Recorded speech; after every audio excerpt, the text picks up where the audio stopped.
साथियों, कभी कभी हमारे किसी लेन देन के, प्रॉपर्टी विवाद, पारिवारिक विवादों के अंदर घर पर एक लिफाफा आता है, जिस लिफाफे पर हमारा नाम और पता लिखा होता है और नीचे फॉर्म में कोई नाम लिखा होता है और उनके आगे लिखा होता है एडवोकेट अधिवक्ता। यानी कि आप समझ गए होंगे मैं लीगल नोटिस की बात कर रहा हूं। यानी कि जब भी आपके घर पे लीगल नोटिस आता है तो आपको क्या करना चाहिए, जब किसी एडवोकेट का नोटिस आपको आता है तो आपको क्या करना चाहिए। साथियों, सबसे पहले मैं ये कहूंगा कि कोई भी नोटिस हो, वकील का नोटिस है तो आपको ये भूल बिल्कुल भी नहीं करनी है कि मैं इस नोटिस को नहीं लूंगा, क्योंकि यदि आप इस नोटिस को नहीं लोगे तो उस नोटिस के अंदर आपके ऊपर क्या एलिगेशन लगाए जा रहे हैं उसकी आपको जानकारी ही नहीं होगी। कोई व्यक्ति आपसे 10,000 मांग रहा है और नोटिस के अंदर 5 लाख लिखा हुआ आया तो आप अपनी प्रतिरक्षा कैसे करोगे।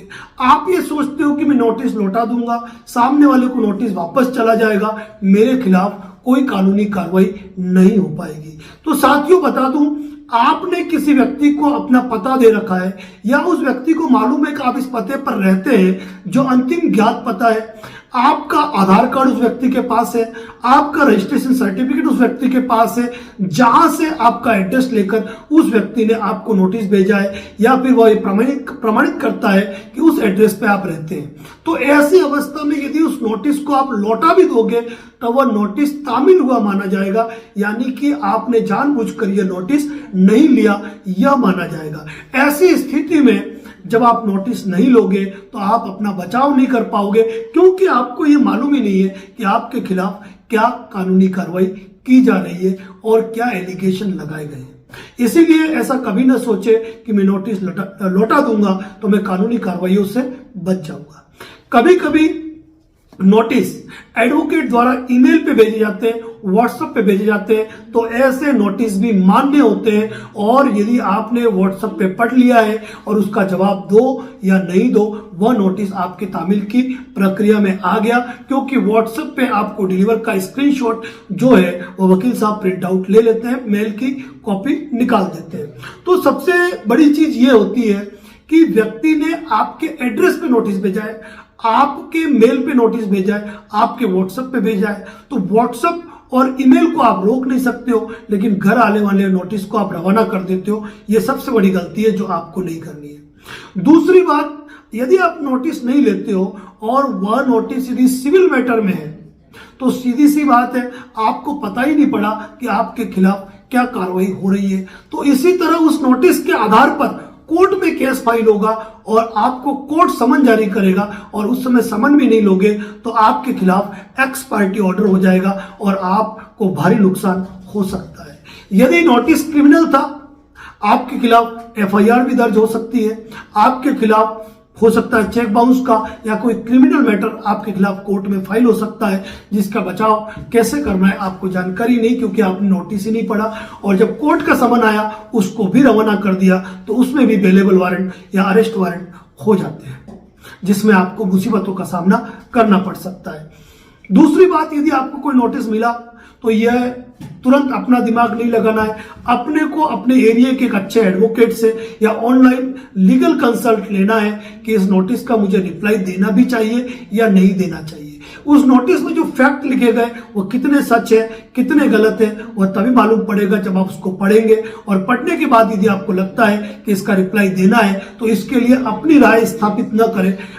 कहते हैं कि खुद वकील नहीं बनना चाहिए, आपको नजदीकी एडवोकेट से, जिन्होंने कि एडवोकेट बनने के लिए एक लंबी मेहनत की है, लंबा संघर्ष किया है और जिनके पास अनुभव है, ऐसे वकीलों से आपको राय मशवरा करना चाहिए। और आपके क्या बचाव है, आप उस लीगल नोटिस के बारे में क्या कहना चाहते हैं, ये आपको बताना पड़ेगा अपने एडवोकेट्स को, और आपके एडवोकेट ये डिसाइड करेंगे कि इस नोटिस का रिप्लाई देने में अच्छा है या नहीं देना चाहिए। यह परिस्थितियों पर निर्भर करता है, हर नोटिस का जवाब देना आवश्यक है या नहीं, इसका बेटर डिसीजन आपको आपके अनुभवी वकील दे सकते हैं। दूसरी बात ये ध्यान रखिएगा कि जब भी आपको कोई लीगल नोटिस मिला है तो उस लीगल नोटिस में यदि आप समझौता करना चाहते हैं तो आप व्यक्तिगत मीटिंग करके नोटिस पर उस चीज को ले, आपके कोई डॉक्यूमेंट उस व्यक्ति के पास है वो ले ले और उस समझौते को उस नोटिस पर लिखवाए या उस एग्रीमेंट टाइप कराए। लेकिन ये ध्यान रखें कि WhatsApp chat, call recording, audio recording, video recording से बचे।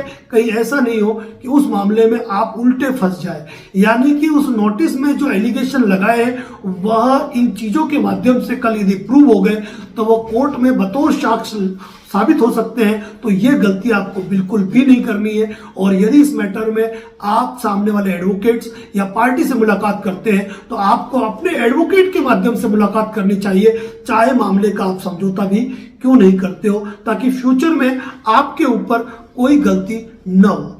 आपके बचाव के जो रास्ते हैं वो आप अपने एडवोकेट को बताएं। और यदि मामला छोटा है और आपको लगता है कि विवादों में नहीं पड़ना है तो मामले के निपटारे के प्रयास करने चाहिए, लेकिन अपने एडवोकेट को साथ में रख के।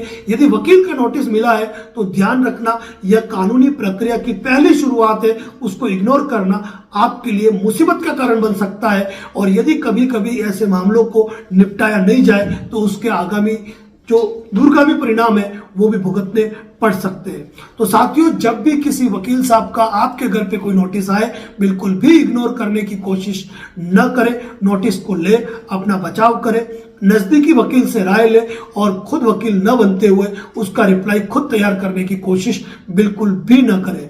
और यही चीजें मैं कोर्ट के समन के मामले में कहूंगा। यदि कोर्ट का भी कोई नोटिस आया है तो वहां भी आपको लापरवाही नहीं करनी है और कोर्ट में उपस्थित होकर अपना पक्ष पेश करना है। इसी प्रकार की लीगल अपडेट, कानूनी जानकारियां हमारे फेसबुक, इंस्टाग्राम और यूट्यूब चैनल पर पब्लिश होती है।